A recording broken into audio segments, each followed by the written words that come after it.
Hello students, welcome to my YouTube channel. দেখো, আজকে আমরা করব পূর্ব পাঠের পুনরালোচনার এর এখানে উদাহরণ যেগুলো আছে, মানে বইতে উদাহরণ যেগুলো আছে তার মধ্যে কোশ্চেন নাম্বার 5। ঠিক আছে, এখানে কি আছে? আমাদের স্কুলের পেছন দিকে আয়তক্ষেত্রাকার খেলার মাঠ আছে। স্কুলের পেছন দিকে দেখো আয়তক্ষেত্রের আকারে একটি খেলার মাঠ আছে। এই খেলার মাঠের দৈর্ঘ্য 40 মিটার এবং প্রস্থ 20 মিটার। ওই খেলার মাঠের ভেতরের চারিদিকে, দেখো এটা মাঠের ভেতরের চারিদিকে 3 মিটার চওড়া একটি রাস্তা আছে। প্রতি বর্গমিটার 95 টাকা হিসাবে রাস্তা বাঁধাই করতে মোট কত খরচ পড়বে হিসাব করি। তাহলে এখানে বলেছে যে রাস্তা বাঁধাই করতে কত খরচ পড়বে, তাহলে রাস্তার ক্ষেত্রফল চাই আমাদের, কারণ পুরো রাস্তাটা আমাদেরকে বাঁধাই করতে হবে।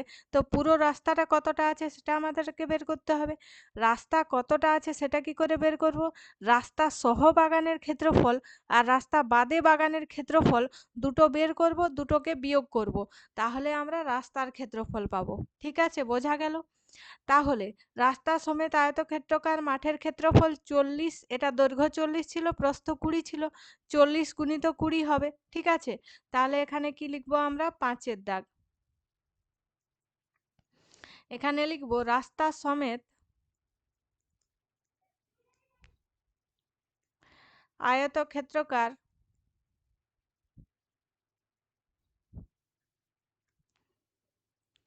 আয়তক্ষেত্রাকার মাঠের ক্ষেত্রফল 40 গুণিত 20 বর্গ মিটার, তাই তো, সমান 800 বর্গ মিটার। এবারে রাস্তা বাদে বাগানের দৈর্ঘ্য আর প্রস্থ বের করব, তারপরে রাস্তা বাদে বাগানের ক্ষেত্রফল বের করব, তাই তো। বাগানের না, মাঠের, সরি, রাস্তা বাদে আয়তক্ষেত্রাকার মাঠের দৈর্ঘ্য। তাহলে দেখো, এখানে 2 গুণিত 3 কেন করেছে? কারণ দুদিক থেকেই 3 3 বাদ যাচ্ছে, সেই জন্য 2 গুণিত 3 করা হয়েছে। বোঝা গেছে? এদিক থেকেও 3 বাদ গেল, চওড়াটা তো 3 মিটার, এদিকেও 3 বাদ গেল, তাহলে 3 3-এ 6 বাদ গেল, তাহলে 40 মাইনাস 6 করতে হবে। রাস্তা বাদে আয়তক্ষেত্রাকার মাঠের দৈর্ঘ্য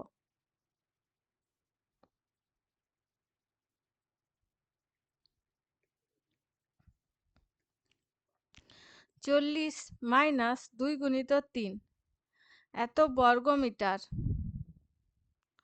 সমান 40 মাইনাস 6 বর্গ মিটার সমান কত বর্গ মিটার হবে? এটা 34 বর্গ মিটার। রাস্তা বাদে আয়তক্ষেত্রাকার মাঠের প্রস্থ,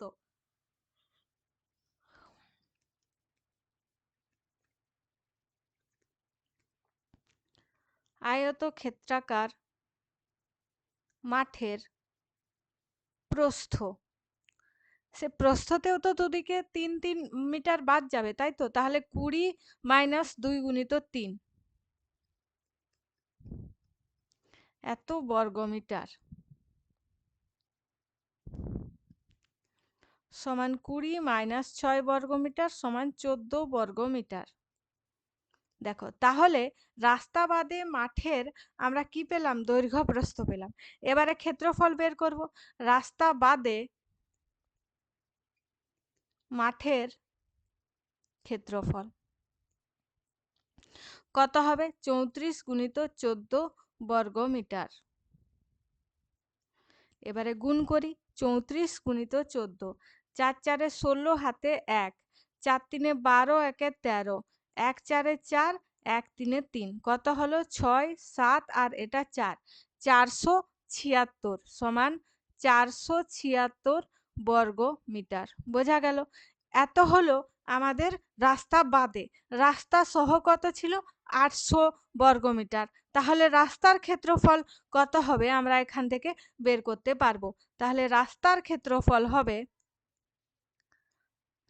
ক্ষেত্রফল সমান 800 মাইনাস 496, তাই তো?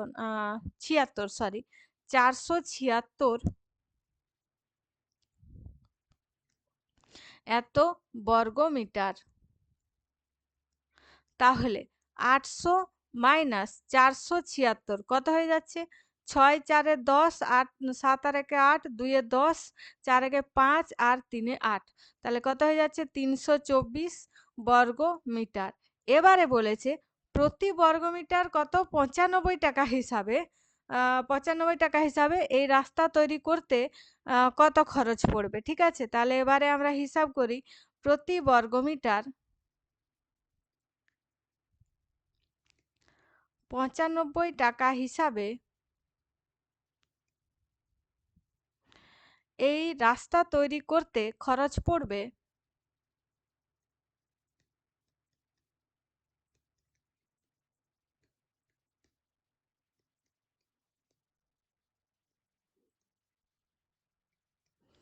এই রাস্তা তৈরি করতে খরচ পড়বে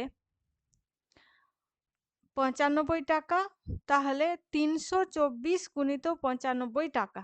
ঠিক আছে, 324 বর্গমিটার, প্রতি বর্গমিটারে 95 টাকা, তাহলে মোট খরচ পড়বে 324 গুণিত 95 টাকা। এদিকে গুণ করছি, যে কোনো মানে একদিকে রাফ লিখে তোমরা মানে রাফ ওয়ার্কগুলো করবে। ঠিক আছে, আমি যেদিকে ফাঁকা জায়গা পাচ্ছি সেদিকে একটু করে দিচ্ছি। তোমাদেরকে কিন্তু খাতার এই দিকটা, ডান দিকটা রাফ লিখে ছেড়ে রাখতে হবে, আর ওখানে রাফ ওয়ার্কগুলো করে করে দেখাতে হবে। ঠিক আছে, গুণিত এখানে 95। তাহলে 5 4 এ 20, শূন্য হাতে থাকছে 2, 5 2 এ 10 আর 2 এ 12, 2 হাতে থাকছে 1, 5 3 এ 15 আর 1 এ 16। ঠিক আছে, 9 4 এ 36 এর 6 হাতে থাকছে 3, 9 2 এ 18, 18 19 20 21 এর 1 হাতে থাকছে 2, 9 3 এ 27, 28 29 30, না 28 29 29 হচ্ছে। ঠিক আছে, তাহলে 0 6 7 8, 6 আর 1 এ 7, 9 আর 1 এ 10, 3, তাহলে 3 0 7 8 0। ঠিক আছে, তাহলে সমান 30780, মানে 30,780 টাকা। বোঝা গেল? এত টাকা খরচ হবে। ঠিক আছে, এই হয়ে গেল প্রশ্ন উত্তর। এরপরে 6 দাগ কি বলছে? যদি এই খেলার মাঠের বাইরের চারিদিকে 3 মিটার চওড়া রাস্তা থাকতো, তখন ওই একই হিসেবে রাস্তা তৈরি করতে কত টাকা খরচ হবে হিসেব করে দেখি। এবারে তোমাদের মনে প্রশ্ন আসতেই পারে, রাস্তা তো 3 মিটার চওড়া, তাহলে 3 মিটার চওড়া রাস্তার নিশ্চয়ই ক্ষেত্রফল সমান হবে। না, হবে না। কেন হবে না বলে দিচ্ছি। এটা হচ্ছে আয়তক্ষেত্রাকার মাঠ, তার ভেতরের চারিদিকে যখন আমরা কি করব, একটা রাস্তা তৈরি করব, তখন তার দৈর্ঘ্য আর প্রস্থ কম হবে। এইখান থেকে এতটা যা দৈর্ঘ্য, এখান থেকে এতটা দৈর্ঘ্য, এটা থেকে কম। ঠিক আছে, দৈর্ঘ্য কম হচ্ছে। এরপরে যখন বাইরের দিকে সেই সমান আমরা চওড়া নিয়ে করব, তখন এখানের দৈর্ঘ্যটা কিন্তু অনেকটাই বেশি হয়ে যাচ্ছে। তাহলে এখানে আমরা যেটা বিয়োগ করব, এই দুটো বিয়োগ করলে বিয়োগফল যেটা হবে, ঠিক আছে, এই যে এটা, এই দুটোকে যদি আমি এটা 1 নম্বর আর এটা 2 নম্বর করি, 1 নম্বর আর 2 নম্বর বিয়োগ করলে বিয়োগফল যেটা হবে, 3 নম্বর আর 2 নম্বর এই দুটো বিয়োগ করলে এদের বিয়োগফল সমান না হয়ে বেশিও হতে পারে। বেশি হওয়ার চান্সই বেশি, কারণ এখানে দৈর্ঘ্যও অনেক বেশি আর প্রস্থও অনেক বেশি হচ্ছে। ঠিক আছে, এখানে 3 3 এ 6 বেশি হচ্ছে, তাহলে বলছো এখানে 6 কম হলে এদিকে 6 বেশি হলে এখানে তো সমান হওয়ার কথা না, সমান হয় না। ঠিক আছে, সেটাই আমরা এখানে দেখব। তাহলে দেখো, এখানে আমরা রাস্তা বাদে, ঠিক আছে, এটা তো এটা 2 নম্বর, তাই রাস্তা বাদে আমরা বের করছি। রাস্তা বাদে মাঠের ক্ষেত্রফল আমরা বের করে রেখেছি। সেটা যেটা রাস্তা সহ ছিল, কারণ সেটা ভেতরের রাস্তা ছিল, তাই রাস্তা সহ ক্ষেত্রফল ছিল। এটা বাইরের রাস্তা, তাই রাস্তা বাদে ক্ষেত্রফল সেটাই হবে। রাস্তা বাদে মাঠের ক্ষেত্রফল 800 বর্গ মিটার হবে। বোঝা গেল কেন হবে? কারণ রাস্তাটি মাঠের বাইরে আছে। ঠিক আছে, তাহলে এবারে লিখব তাহলে রাস্তা সহ ক্ষেত্রফল বের করতে হবে। সেই জন্য রাস্তা সহ মাঠের দৈর্ঘ্য আর রাস্তা সহ মাঠের প্রস্থ বের করে নেব। ঠিক আছে, তাহলে এখানে রাস্তা সহ মাঠের দৈর্ঘ্য, তাহলে আগে দৈর্ঘ্য কত ছিল? 40 মিটার ছিল। এদিকে 3 আর এদিকে 3 বাড়বে, তখন কি হচ্ছিল? কম ছিল, সেই জন্য আমরা বিয়োগ করছিলাম। এখানে বাড়বে, তাই আমরা কি করব? যোগ করব। ঠিক আছে, সেই একই পদ্ধতি, কিন্তু করতে হবে আমাদেরকে কি? যোগ। তাহলে 40 যুক্ত 6 বর্গমিটার সমান 46 বর্গ মিটার। বোঝা গেল? এরপরে রাস্তা সহ মাঠের প্রস্থ, রাস্তা সহ মাঠের প্রস্থ কি হবে? সে একই রকম ভাবে 20 যোগ 2 গুণিত 3, কারণ সেটাও এরকম দুই দিকেই 3 মিটার করে বাড়ছে। ঠিক আছে, তাহলে 20 যুক্ত 6 বর্গমিটার সমান এখানে 26 বর্গমিটার। ঠিক আছে, 20 আর 6 যোগ করলে 26। এবারে মাঠের দৈর্ঘ্য প্রস্থ পেয়ে গেছি, রাস্তা সহ ক্ষেত্রফল বের করে নেব। রাস্তা সহ, অতএব রাস্তা সহ মাঠের ক্ষেত্রফল সমান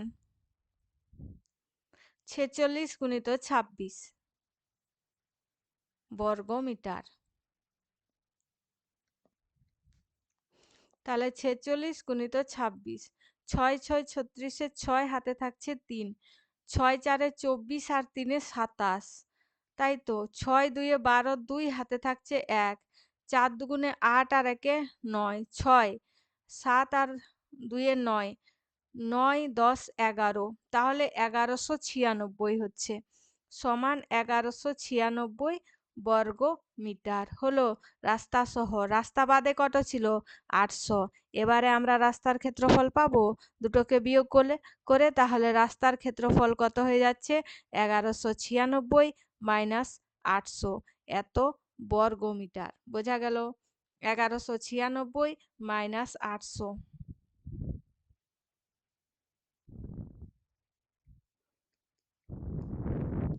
তাহলে 800 এখান থেকে বিয়োগ করি, কত হবে? 6, এখানে 9, 8 9 10 11, তাহলে 396 হচ্ছে। বোঝা গেল? আগেরটাতে কত ছিল? 324, এটাতে কত হয়ে গেল? 396 বর্গ মিটার হলো। ঠিক আছে, তাহলে দেখো বাইরের দিকে যখন 3 মিটার করে আমরা নিচ্ছি, তখন রাস্তার ক্ষেত্রফলটা কিন্তু বেশি হয়ে যাচ্ছে। ঠিক আছে, তাহলে প্রতি বর্গ মিটার 95 টাকা হিসাবে এই রাস্তা তৈরি করতে খরচ পড়বে 396 গুণিত 95 টাকা। গুণ করে দেখি, 396 গুণিত 95, 5 6 30-এর 0 হাতে থাকছে 3, 5 9 45 আর 3 48-এর 8 হাতে থাকছে 4, 5 3 15 আর 4 19, এখানে ক্রস, 9 6 9 54, 4 হাতে থাকছে 5, 9 9 81 আর 5 86-এর 6 হাতে থাকছে 8, 9 3 27, 27 আর 8 কত হয়ে যাচ্ছে? 35, তাই তো। এবারে যোগ করছি 0, 8 4 12, 2 হাতে থাকছে 1, 9 6 15, 1 16, 6 হাতে থাকছে 1, 5 1 6 1 7 আর 3, তাহলে 37,620 টাকা, 37,620 টাকা এত খরচ পড়ছে। বাইরে যখন রাস্তা হয়ে যাচ্ছে তখন দেখো বেশি টাকা খরচ হচ্ছে, কারণ বর্গমিটার বা এর ক্ষেত্রফলটা বেশি হচ্ছে। বোঝা গেল? এর পরের দিন আমরা 7-এর দাগ 8-এর দাগ করব। আজকের ভিডিওতে এই পর্যন্তই। ভিডিওটি শেষ পর্যন্ত দেখার জন্য অসংখ্য ধন্যবাদ।